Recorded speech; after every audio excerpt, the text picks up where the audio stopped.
Mineşşeytanirracim. Bismillahirrahmanirrahim. Ve bihi nesta'in ve huve hayrun nasirin ve mu'in ve sallallahu ala seyyidina ve nebiyyina Abil Qasim Mustafa Muhammed. Allahümme salli ala Muhammed ve ali Muhammed ve accil faraca. Ve lanetullah ala adaihim ecmain minel an ila qiyami yevmiddin. Bismillahirrahmanirrahim. Rabbi şrah li sadri ve yassir li amri ve hlul uqdeten min lisani yefqahu qavli. Allah'ın salamı, bərəkəti və məğfirəti olsun pak əhl-i beytinə və siz değerli əhl-i beyt aşiqlərinin üzərinə. Həzrəti İmam Cəfər Sadiq əleyhissalam hədislərinin birində buyurur ki, Allah təbarək və teala İslam dinini 7 hissəyə bölübdür. Hər kim özündə bu 7 dənə xüsusiyyəti özündə cəm eləsə, həqiqi müsəlman hesab olunar və İslam dinini öz ruhuna hopdurmuş olar. Öz ruhu ilə İslamı yaşamış olar. Onlardan birincisi səbirdir, səbirli olmaqdır. Çox önəmli bir xüsusiyyətdir ki, Allah təbarək və teala Quran-ı Kərimdə bir çox yerlərdə bu barədə səbirli olmaq haqqında, səbir barəsində Allah təbarək və teala Quran-ı Kərimdə buyurur: İnnəllâhe ma'as-sabirin. Allah həqiqətən səbr edənlərlədir, səbr edənlərin yanındadır, səbr edənləri sevir. Səbr o qədər önəmlidir ki, insanın ali hədəflərə yetişməyi üçün, ali hədəflərə çatmağı üçün insana ən gözəl vasitədir. Bəzən insan sevdiklərinin müqabilində səbr eləyir. Bəzən insan müsibətlər qarşısında səbr eləyir. Bəzən də insan sevmədikləri şeylərin qarşısında səbr eləyir. Sevdiklərinin müqabilində səbr etmək nədir? Üzr istəyirəm ifadəmə görə. Bəzən ola bilər ki, bir insan nəfsani istəkləri onu məcbur eləsin ki, o nəfsi istəklərinə, sevdiyi şeylərə meyl eləsin.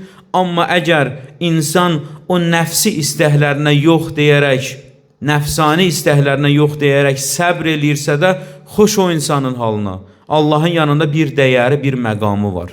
Və sevmədiyi bir şeylər nədir? Sevmədiyi bir şeylər də odur ki, bəzən bəzi məkan olar, bəzən bəzi cəmiyyət olar, bəzən bəzi insanlar olar, bir yer olar, bir mühit olar, sevmədiyi bir yerdir.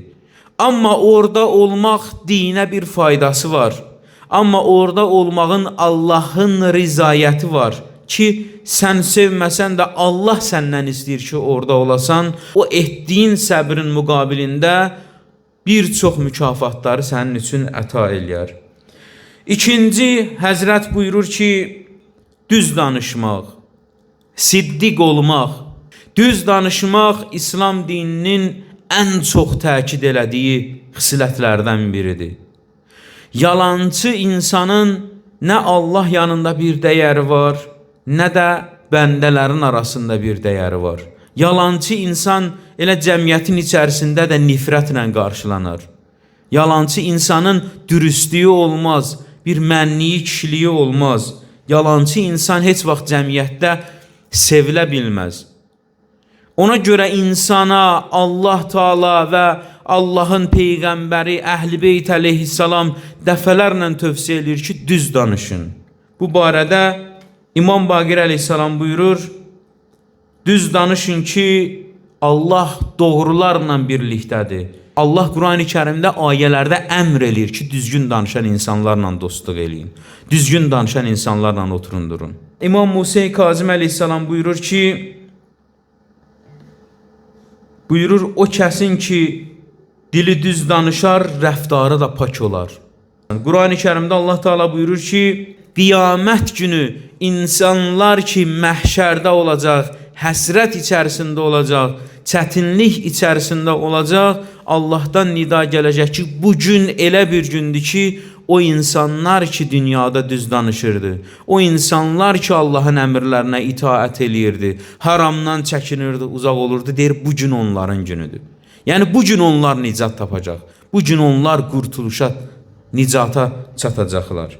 Ona görə gərək diqqətli olaq, həmişə düz danışaq və düzgün insanlarla oturaq duraq, düzgün insanlarla dostluq eləyək. Həzrəti İmam Sadiq əleyhissalam buyurur ki, dinin üçüncü hissəsi budur, yəqin.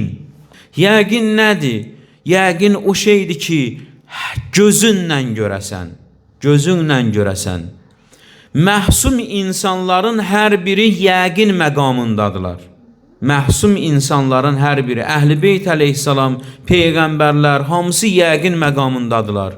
Onlar həqiqəti gözlərinlə görürlər. Bir dənə hədis var, Deyir ki, insan əgər qəlbinə hakim olsa, qəlbinə hər nə gəlir onu buraxmasa, o zaman ki qəlbinə hakim oldun, hər nə çirkli şey var qəlbinə buraxmadın, qəlbinin qapısını kilidlədin, qəlbinin qapısının ağzında keşikdə durdun, Allahın rizayəti olan şeyləri qəlbinə buraxdın və şeytanı qovaladın, nəfsini, istəhlərini oradan çıxartdın, rədd elədin, o zaman deyir, hədis var ki, insan ahirətdəki o yəqin məqamı ki var ona çatar. Mələkləri gözünlə görər. Bu Peyğəmbərin hədisidir. Yəqin o qədər önəmlidir ki, İmam Əli əleyhissalam buyurur, ürəyi yəqinliyin, sərinliyinlə aram olmuş insan necə də xoşbəxt insandır. İbadət itaətimizdə düzgün olağın ki, Allah da bizləri yəqin məqamına çatdırsın. İmam Əli əleyhissalam başqa hədisdə yəqinlik haqqında buyurur ki, yəqin məqamında olan insanların xüsusiyyətini deyir bu hədisində. Deyir, yəqində olan insanların arzuları qısa olar. Yəqində olan insanların deyir, arzuları qısa olar. Və əməli xalis olar. Hər nə işi görər, qürbətən ilallah görər. Daha desinlərə yox. İxlasla iş görər. Allahın rizayəti onun üçün önəmli olar. Deyir, yəqin məqamında olan insanların xüsusiyyətidir bu. Və dünyaya rəğbəti olmaz, dünyayı sevməz o.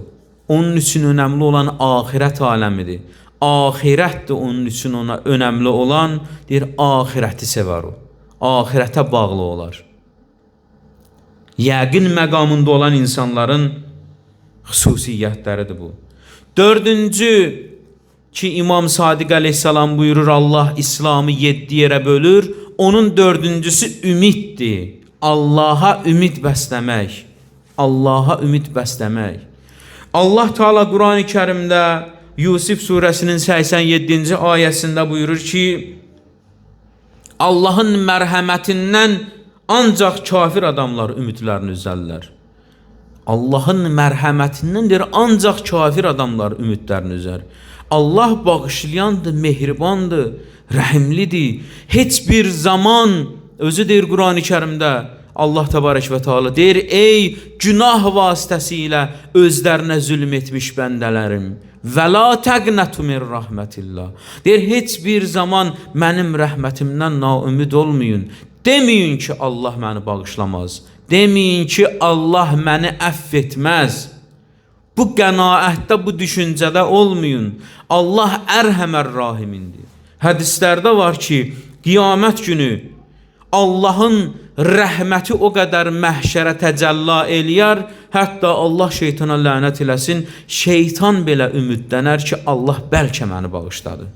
Təsəvvür eləyin. Heç vaxt deməyin ki, mən filan işi görmüşəm, Allah məni bağışlamaz. Heç vaxt o düşüncədə olmayın.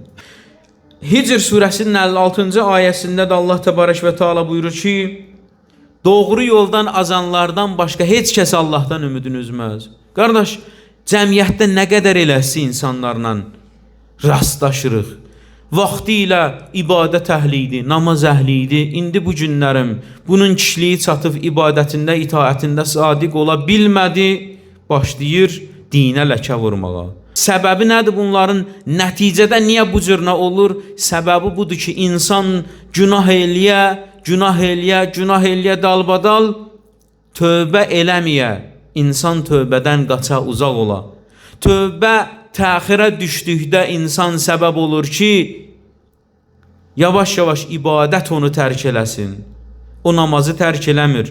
Baxır, görür ki, bunun əməllərinlə İbadəti üst-üstə gəlmir, ibadət onu tərk eləyir. Namaz, oruc, xums, zəkat və bütün vacibat onu tərk eləyir. Deyir, bu bizə layiq adam deyil. İbadət onu tərk eləyir. Sonra gəlir o deyir ki, İslamda filan nöqsanlar var, İslamda bunlar var, İslamda onlar var. Sonra arsızcasına, həyasızcasına deyir ki, Quran-ı Kərimdə səhvlik var. Sonra gəlir deyir, axirət aləmi yoxdur. Sonra gəlir deyir ki, ümumiyyətlə Allah da yoxdur. Haşa nauzubillah. Day bu insanlar başa düşmür, dərk eləmir ki, səhvlik mənim başımdadır, səhvlik mənim yaşayışımdadır, səhvlik mənim getdiyim yoldadır, səhvlik mənim iddiamdadır, getdiyim yoldadır, hərəkətimdə, davranışımdadır. Nə İslamda səhvlik yoxdur, qardaş, səhvlik insanın özündədir. İslamda səhvlik yoxdur, səhvlik insanın özündədir. Ona görə çalışıb Allahın rəhmətindən heç bir zaman naümid olmayın. Allah özü bunu qadağan edir Quran-ı Kərimdə. Ayənin qabağında nə deyir? Deyir ki, ey günah vasitəsilə özünə zülm etmiş bəndələrim. Qardaş, günah eləyirik, o günahın nəticəsində özümüzə zülm eləyirik. Allah heç kimə zülm eləməz. Allah heç kimə zülm eləməz. İnsan özü-özünə günah vasitəsilə zülm eləyir.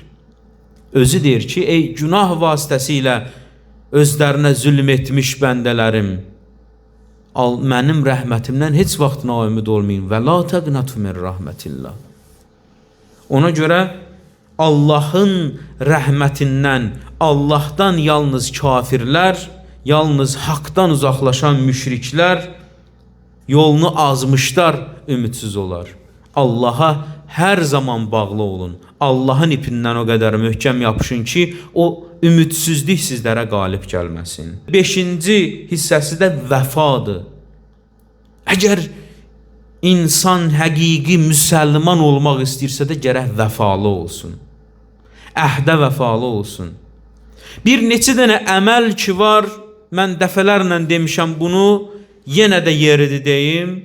Bir neçə dənə əməl ki var, Allah qadağan eləyir. Həzrət Rasulullah və pak əhl-i beyti deyir ki, bu 5 dənə şeyi icra etməkdə Allah sənə ixtiyar verməyib ki, öz kefindən hərəkət eləyəsən.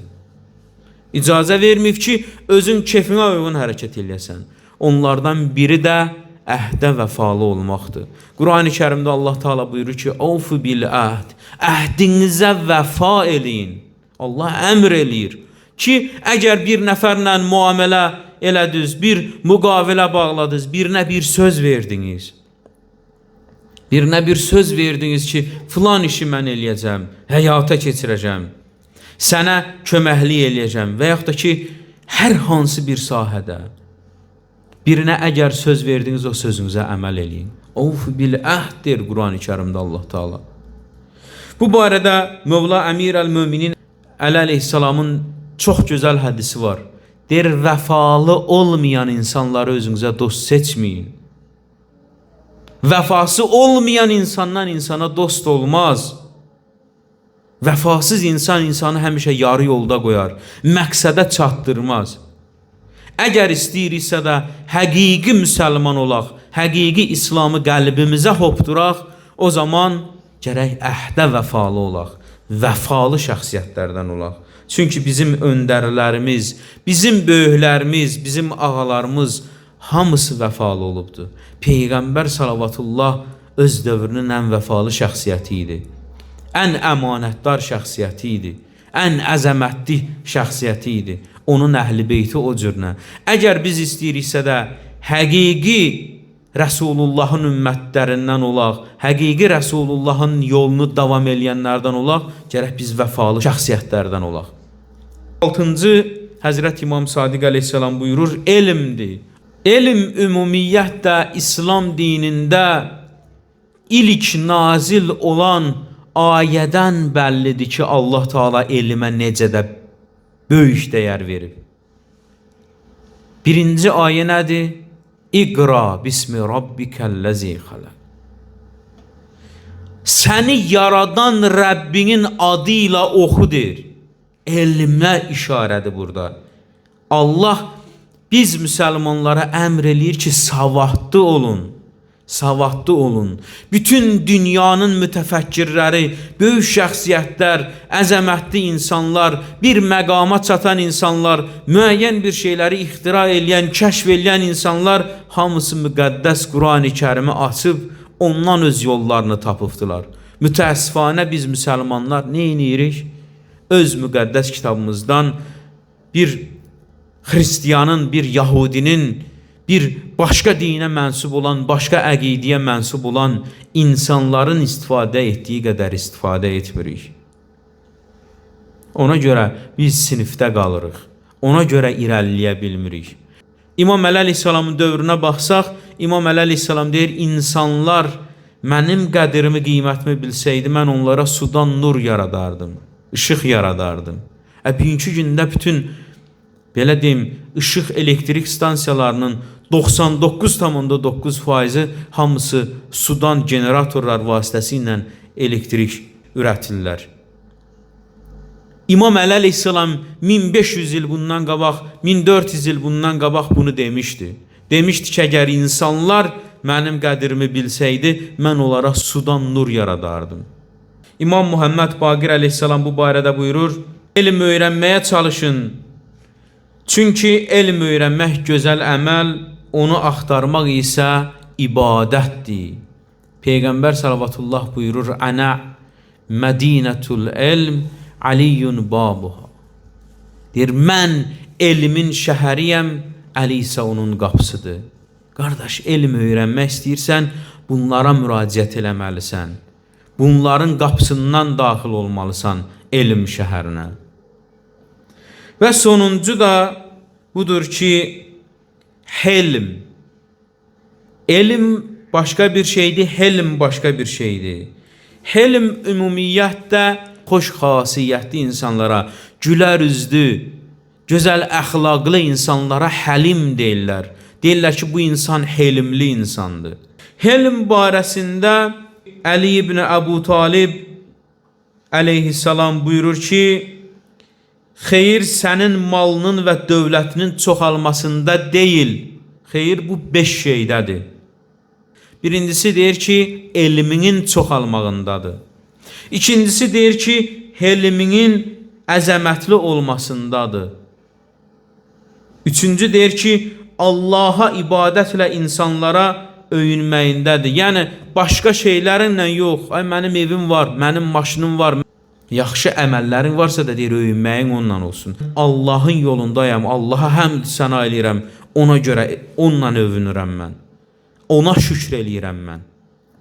Dördüncü buyurur ki, bir yaxşı iş gördün. Allah o yaxşı işdə səni vasitəçi qərar verdiyinə görə Allaha həmd sənə elə. Deyir, bərəkət bundadır. Nə qədər ki, insan etdiklərinə görə Allaha şükr eləsə ki, ilahi sən məni bu xeyir işdə məmur elədin, xeyir işdə məni vasitəçi qərar verdin, buna şükr eləsə Allah onun üçün neymətlərini artırar. Beşinci buyurur ki, əsl xeyir, bərəkət bundadır ki, pis bir iş gördükdə Allahdan bağışlanmaq diləyəsən, Allahdan əfv diləyəsən. Gərək insanın elmi çoxalanda helmi də çoxala, təvazökarlığı da çoxala, əxlaqı da çoxala, gözəlləşə. Əgər bu şeylər onda yoxdursa da, nədir? O xeyirdə deyil. Xeyir bunlardadır ki, elmdə. Xeyir bunlardadır ki, helmdə. Xeyir bunlardadır ki, Allaha ibadətdə. Xeyir bundadır ki, yaxşı bir iş gördükdə Allaha həmd eləyəsən. Xeyir bundadır ki, pis bir iş gördüyün zaman peşman olub Allahdan bağışlanmaq istəyəsən. Əfv, Allahdan məğfirət istəyəsən, bağışlanmaq istəyəsən. Allahdan arzum budur ki, inşallah Allah təbarək və taala bizlərə bu oxuduğumuza, öyrəndiyimizə əməl eləməyi nəsib eləsin inşallah. Allah təbarək və taala dünya və axirətdə bizləri Quran və Əhl-i Beytdən ayrı salmasın.